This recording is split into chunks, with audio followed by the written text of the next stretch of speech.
आगे बढ़ते हैं। रामचरितमानस पर समाजवादी पार्टी नेता स्वामी प्रसाद मौर्य की टिप्पणी से उत्तर प्रदेश में जारी राजनीतिक लड़ाई में अब बीएसपी प्रमुख मायावती भी कूद गई हैं। मायावती ने कांग्रेस, बीजेपी और समाजवादी पार्टी पर दलितों को नजरअंदाज करने का आरोप लगाया। ये भी कहा कि वंचित वर्ग का ग्रंथ रामचरितमानस या मनुस्मृति नहीं बल्कि भारतीय संविधान है। इधर 2024 के चुनाव पर नजरें गड़ाए समाजवादी पार्टी ने दावा किया है कि अब लोहियावादी और अंबेडकरवादी दोनों एक हो गए हैं, पिछड़ा और दलित एक हो गए हैं। रिपोर्ट देखिए। बहुत शौक है उनको बहस करने का, तो देश की बहस में वो भी शामिल हो। भारतीय जनता पार्टी के पेट में जिस तरीके से दर्द हो रहा था, वैसे ही बसपा सुप्रीमो के भी पेट में दर्द हो गया है। मैं शूद्र हूँ और मैं बैठी हुई हूँ मंच पर, और सबसे पहला स्थान मुझे दिया हुआ है पार्टी ने। सबसे ज्यादा संख्या भारी है उनको एकदम निम्न वर्ग बोलता है। चंद चौपाइयों पर सियासत की नुक्ताचीनी ने तुलसीदास को कटघरे में खड़ा कर दिया। रामचरितमानस को मनुस्मृति के बराबर खड़ा कर दिया। पॉलिटिक्स चौपाइयों के पोस्टर लगाने लगे। तुलसीदास रचित ग्रंथ को दलित पिछड़ा विरोधी बताने लगे।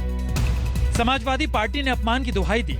सनातन बनाम शूद्र की लड़ाई छिड़ गई। बहुत शौक है उनको बहस करने का, तो देश की बहस में वो भी शामिल हो। भारतीय जनता पार्टी के पेट में जिस तरीके से दर्द हो रहा था, वैसे ही बसपा सुप्रीमो के भी पेट में दर्द हो गया है। मैं शूद्र हूँ और मैं बैठी हुई हूँ मंच पर, और सबसे पहला स्थान मुझे दिया हुआ है पार्टी ने। सबसे ज्यादा संख्या भारी है उनको एकदम निम्न वर्ग बोलता है। स्वामी प्रसाद मौर्य ने जिस दिन रामचरितमानस को दकियानूसी और पिछड़ा दलित विरोधी बताया, उसी दिन ब्राह्मणों को भी निशाना बनाया। बीजेपी को ये बात बेहद नागवार गुजरी। सीएम योगी ने मौर्य के बयान को बेतुका बताया।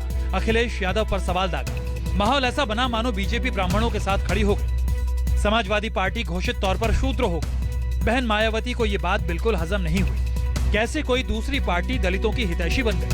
नींद खुलते ही वो ट्वीट करने लगी। खुद को छोड़ बाकी सबको दलित विरोधी बताने लगे। ट्विटर पर ही कर दिया ऐलान, रामचरितमानस या मनुस्मृति नहीं, शोषितों का सिर्फ एक ही ग्रंथ है, संविधान। देश में कमजोरों व उपेक्षित वर्गों का रामचरितमानस व मनुस्मृति आदि ग्रंथ नहीं बल्कि भारतीय संविधान है, जिसमें बाबा साहब डॉक्टर भीमराव अम्बेडकर ने इनको शूद्रों की नहीं बल्कि SC, ST व OBC की संज्ञा दी है। अतः इन्हें शूद्र कहकर सपा इनका अपमान न करे तथा न ही संविधान की अवहेलना करे।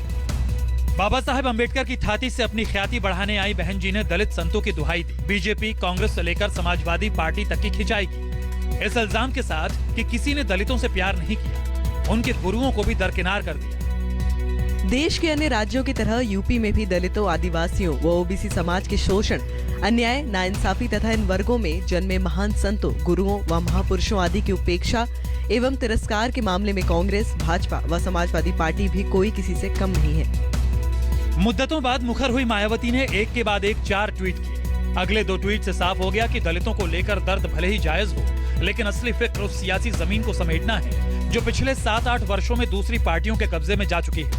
जाहिर है समाजवादी पार्टी को भी मायावती की मंशा समझ में आ गई। ट्वीट के तुरंत बाद प्रवक्ताओं की पलटन मैदान में आ गई। खुद को दलितों, पिछड़ों की एकमात्र पार्टी बताने लगी। मायावती को आईना दिखाने लगी। गड़े मुर्दे उखाड़ने का इल्जाम लगाने लगी। स्वाभाविक रूप से वो इस देश के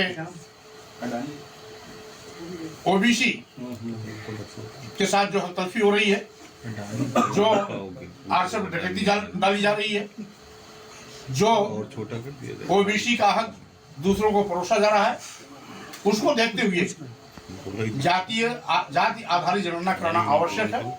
और यही नहीं, यही भाजपा के लोग जब विपक्ष में थे ते भी जाति जनगणना की बात करते थे। यही कांग्रेस के लोग जब विपक्ष में रहते हैं तो जाति जनगणना की बात करते हैं, लेकिन सत्ता में आने के बाद न भाजपा जाति आधारित जनगणना कराती है न कांग्रेस कराती है। मैं शूद्र हूँ और मैं बैठी हुई हूँ मंच पर, और सबसे पहला स्थान मुझे दिया हुआ है पार्टी ने, और हमेशा ही पार्टी मुझे लेके चली है। ये प्रमाण है इस बात का।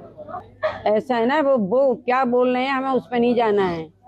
हमारी पार्टी किसी भी जाति को, किसी भी धर्म को, किसी भी वर्ग को, किसी भी संप्रदाय को, किसी भी धर्म किसी को लेकर नहीं चलती है। वो सबके लिए बराबर समझती है। हम ये शूद्र, ब्राह्मण और ये सब नहीं मानते हैं।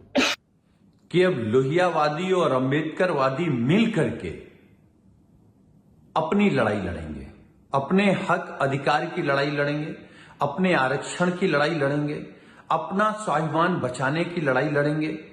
तो भारतीय जनता पार्टी के पेट में जिस तरीके से दर्द हो रहा था, वैसे ही बसपा सुप्रीमो के भी पेट में दर्द हो गया है। जिनको लगातार अपमानित किया गया, जिनका आरक्षण छीना गया, जिनको नौकरी नहीं दी गई और जानबूझ करके जिनको परेशान किया जा रहा है, मुकदमे लिखे जा रहे हैं, उनका शोषण किया जा रहा है, उनकी लड़ाई समाजवादी पार्टी जब लड़ रही है तो स्वाभाविक है उन दलों को दर्द होगा जो घर बैठे हैं।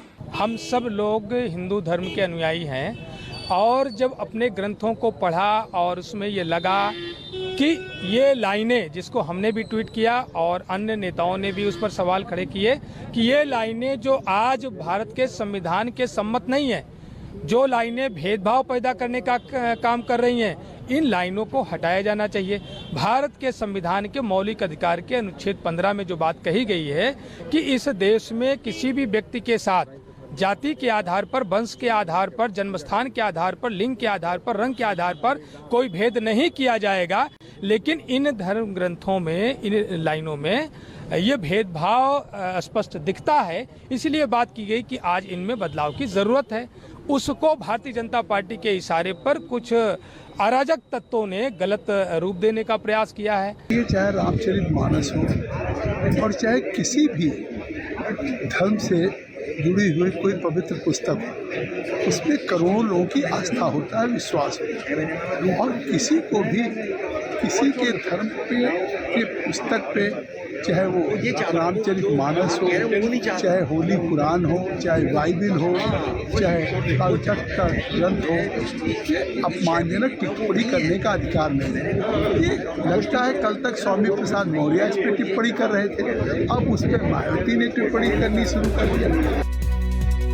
देश के सबसे बड़े सूबे की सियासत रामचरितमानस के बहाने पिछड़े दलितों की गोलबंदी की तरफ जाने लगी है और समाजवादी पार्टी के लिए ये सियासत मुफीद दिख रही है।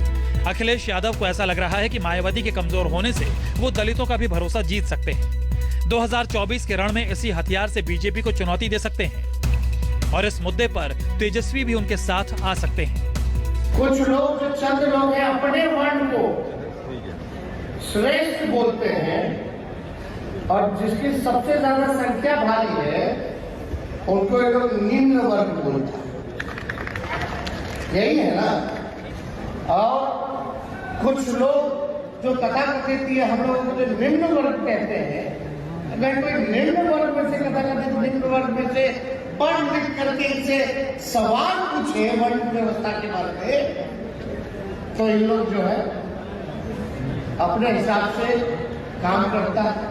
इस हिसाब से आप लोग सब लोग देखते हो। दिल्ली से प्रशांत देव के साथ अशोक तिवारी, लखनऊ, न्यूज़ 24।